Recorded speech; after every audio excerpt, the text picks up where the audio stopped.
just squidgied myself with worm tea all over my foot. Anyway, worm farms.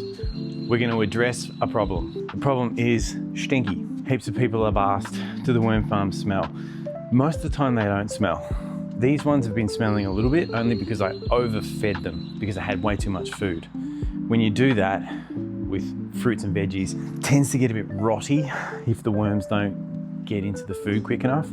And every morning when I'm in here doing these ones, I have noticed the stink has been present. So the two things you can do when the stink is present: add in a lot more cardboard or shredded paper, or use crushed eggshells. It helps balance out the pH and helps with the decomposition process. Let's open them up, have a look, and dust everything down with crushed eggshells.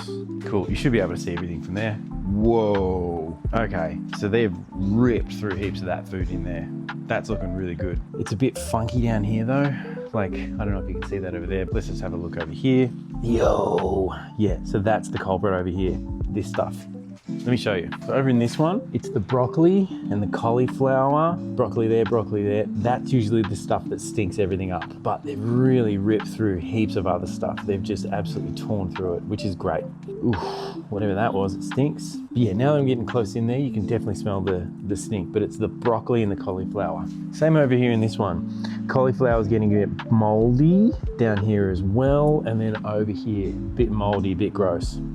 But again, the worms have just ripped through everything, which is excellent. That's what we want. But now we're going to splash everything down with crushed eggshells. Not really a splash, more of a dust. It's going to look like this. I'm going to focus on the broccoli there, cauliflower there. I'm just going to focus on all these bits because this is just going to balance out the pH of the worm farm and take care of all of that rotty, gross stuff. Cool, that one's done. Let's have a look over here. Again, focus over here on that broccoli head and over here on that broccoli head. So if you don't have crushed eggshells, I would suggest just using a whole bunch of cardboard or shredded paper.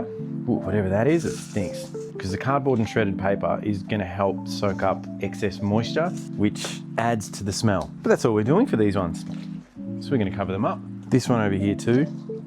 And that's us fixing our worm farms.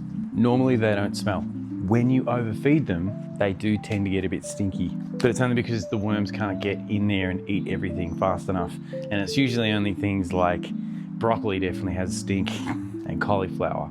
Those guys definitely get rotty and a bit stinky. But anyway, done. I'm doing all the worm farms today because I overfed a whole bunch of them about a week ago. Check YouTube if you want to go and see the development of the $6 worm farm, the brand new tumbleweed worm farm, and see how the t-shirt feeding is going. If you don't know, jump on YouTube, check it out. Thanks you legends, I'll see you later, bye.